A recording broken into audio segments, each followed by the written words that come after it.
Hi mga nakshi, for today's video ay mag-merienda tayo. Bali nandito ako ngayon sa tindahan kasi nagtitinda ako ngayon ng isda. Gusto ko ipakita sa inyo kung ano yung tinitinda namin ng nila mama. So, kinakabahan ako kasi first time ko gawin itong ulit sa tindahan namin kasi nahihiya nga ako. So, ito yung tinitinda namin. Tilapia tapos bangus.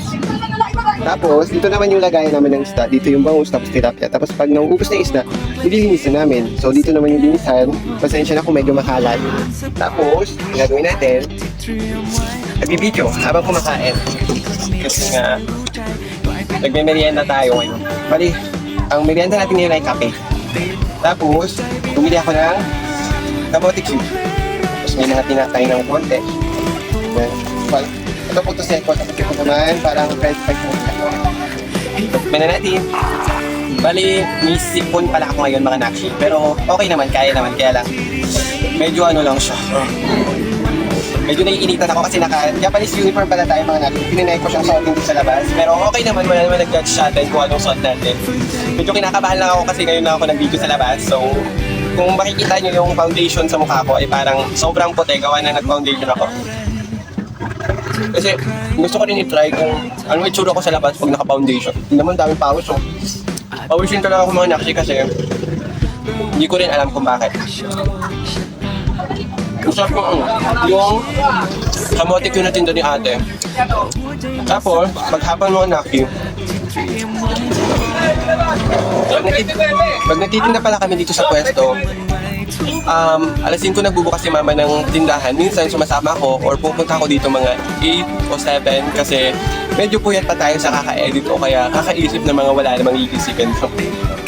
Tapos paghapon naman, alas 4, kasi pag tanghali, umuwi kami tapos bumabalik kami ng alas 4. Tapos pag alas 4 ulit, pupunta ulit ako dito sa tindahan kasi nga nagtitinda ulit ako. Yung mga natira nung umaga, ititinda namin ng hapon para makubos. Tapos kinabukasan, magpapadeliver ulit si mama ng isda. Tapos pabalik na naman, pabalik na naman. Tignan nyo yung kapihan ko mga nakshi, Starbucks. Pero ano, local version kasi nawawala na yung mga sign side natin. Yun, lamig. Bali, yun, yung mga kaibigan ko rin sila napadaan. So, nahihiya ako kasi nga daw sobrang puti na mukha ko. Gawa ng foundation ako. Sobrang puti ba? Tensya na. So, yun lang mga nakshi. Magbe-merienda na tayo. Pusin muna natin ito kamote. Tapos, tikman natin itong puto seko.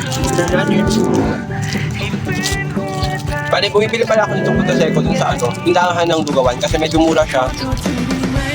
Kumpara sa iba kasi ito, pag binili mo dun sa Lugawan, kasi meron silang tindahan dun ng mga puro tinapay, 5 piso lang siya. So kapag binili mo naman siya sa tindahan, medyo tumaas siya ng konti kasi siyempre kailangan ng tubo, magiging 7 pesos na siya. Pero kinatandaan kasi doon, bagong deliver nila to. So, i-deliver sa kanila tapos i-distribute rin na sa mga tindahan. So parang ganoon din ang cycle. Tapos, yun na, kain lang muna. Habang wala pang bumibili kasi minsan mga alas 5 o minsan konti lang bumibili sa amin kasi marami na rin nagtitinda ng isda dito. Wait lang, ngukuyain ko lang yung kinakain mo. Minsan habang naghihintay ako dito, nagsusulat ako ng mga content tapos nag-isip ako na pwede kong i-content kunyari yung katulad na makeup. Nagsasayaw-sayaw ko dito na tinitignan ko kung ano ba yung mga step na gagawin ko. So para pagdating ko sa bahay mamaya, kunyari, ngayon ako magbibideo, tapos ipa-practice ko na yung mga gagawin ko. So, tapos i-ready ko na rin para pagka-uwi ko sa bahay, hindi na ako magagahol sa paggagawa ng mga content. Tapos, puro tapos. Yun lang. Kape ulit. Cheers!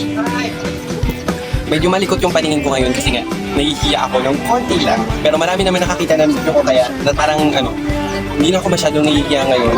Hindi katulad dati na grabe ang anxiety sa camera. Yung parang kapag nakikita ko yung mukha ko sa camera, hiyang-hiya ako. Pero parang mali din pala yun. Dapat maging confident ka kung anong itsura mo kasi unique ka at kakaiba ka.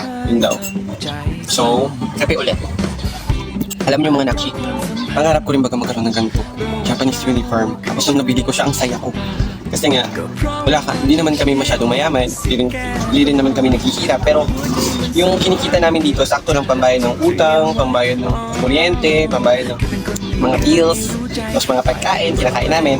So minsan, nalulungkot ako kasi hindi pa masyadong malaking kinikita ko sa TikTok or hindi pa ako masyadong alam nyo na yung kumikita ng malaki or masyadong sikat. Konti pa lang yung mga product na nabibigay sa akin. Pero ang importante, kahit pa paano, may nagbibigay sa akin ng mga free sample minsan. Tapos, kapag bumibili naman ako ng mga product, kunyari, bibili ako ng hair clip. Bibidyohan ko siya, tapos gagawa ko ng content. Kasi sa akin naman, pag bumili ako ng hair clip, tapos di ko bibidyohan. Para kahit pa paano, pag may bumili o kaya nakapanood doon, kikita ko ng content. Sa Facebook naman, kapag nagko-content ako doon, hindi naman kalakihan yung sahod, pero pumapasok konti lang. Kunyari, sa isang araw, meron akong 0.5, di ba? Ang laki, o kaya minsan 25. Pag maraming views, medyo malaki. Pero pag konti ang views, minsan 0, minsan 5. Kaya thankful din ako kapag merong ganung content na nagbabiral katulad nung Bebot o kaya nung Ikay. Kaya pag may nagbabiral na content, nag-iisip agad ako ng pwede kong gawin. Yun. Tapos, one time, napag-isip-isip ko, or minsan pinapasukan din ako ng anxiety kasi siyempre gawa ka ng content tapos konti lang nakakapanood. Minsan nababalan ako ng pag-asa, tapos minsan may mga tao din na nagsasabi sa akin, hindi naman ako magaling, hindi naman ako marunong yan. Ano ba yan? Bakit naman ganyan-ganyan? Pero hinahayaan ko sila kasi nga, baka may problema din sila sa buhay na kailangan sigurong ilabas sa akin or minsan pag-usapan nila ako para masaya. Siyempre, okay lang sa akin yun. Bale, mga 4 years na rin kami mga 6 years na rin kami nagtitinda ng isda kasi nung nag-pandemic, wala talaga kaming pera mga nakshi. Tapos buti na lang, pero binigay na 10k na pera yung government, kaya kahit pa paano. Nagkaroon na puhunan si mama, tapos nangutang ulit siya ng pambili namin ng isda. Siyempre, kailangan, pag nagtitinda ka ng isda, tuloy-tuloy ka magtinda. Kaya kahit pa paano, nakaraos din kami, tapos alam nyo mga nakshi, buti yung bahay namin bago magbaha, kahit pa paano, may semento na kasi kung nangyari yung baha tapos hindi pa kami hindi pa sementado yung bahay namin, bubuo talaga siya kasi nga yung bahay namin medyo luma na yon. Tapos binabakbak siya ng mga anay, tapos hindi na talaga siya pwedeng pag dinaan na talaga siya ng bagyo, automatic na masisira talaga ang bahay namin. Thankful din kami. Tapos kahit pa paano yung mga gamit namin, hindi na masyadong sira. Kaya yun lang mga nakshi. Kung gusto nyo yung video ko, masyadong tapos agad kung gusto nyo ulit manood ng mga content ko, panoorin nyo lang. At maraming salamat sa supportan nyo sa akin. One day, sumami pa tayo. Yun lang. Salamat mga nakshi. Ingat!